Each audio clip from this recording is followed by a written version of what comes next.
If you don't love your work, you're never going to be great at it. If you can get your work life to be where you enjoy half of it, that is amazing, because very few people ever achieve that. Because the truth is, everything comes with overhead. That's reality. Everything comes with pieces that you don't like. Every job comes with pieces you don't like. And we need to say, that's part of it. You have to figure out how to set up your life in such a way that you can minimize the things. And I find people don't dislike hard work. What people dislike is being out of control. Like they can't control their life, they can't control their environment. This happens to me when I get overscheduled. I hate being overscheduled. I want some time to be able to think and free myself. We all have the same amount of time in the world. Nobody has more time than anybody else. And when you become a very successful person, one of the things, you start to get overscheduled. If you don't love your work, you're never going to be great at it.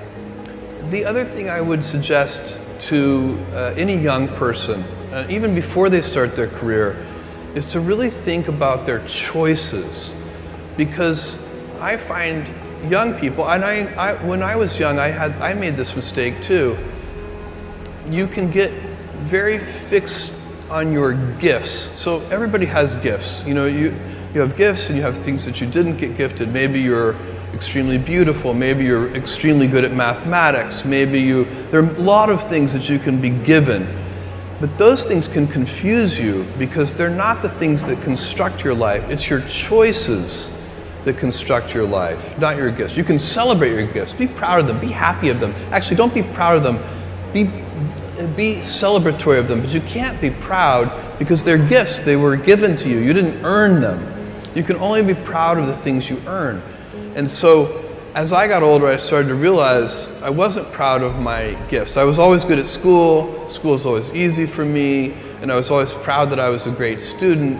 I got A's in all my classes. I was good at math, all of that. And I thought that's who I was, but it's not true. Those are the things that are gifts. What was hard for me is deciding to work hard, deciding to use my gifts in certain ways, to challenge myself, to do things that I didn't think I could do, to put myself in uncomfortable situations. You can choose a life of ease and comfort, or you can choose a life of service and adventure. Which one of those, when you're 90 years old, are you going to be more proud of? Tomorrow, in a very real sense, your life, the life you author from scratch on your own, begins. How will you use your gifts?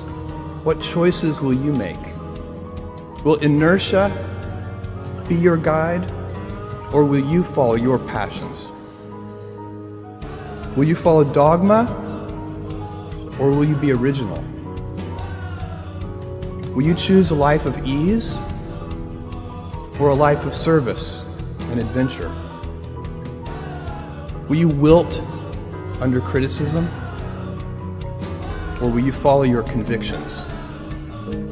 Will you bluff it out when you're wrong, or will you apologize? Will you guard your heart against rejection, or will you act when you fall in love? Will you play it safe, or will you be a little bit swashbuckling? When it's tough, will you give up, or will you be relentless? Will you be a cynic, or will you be a builder? Will you be clever at the expense of others, or will you be kind?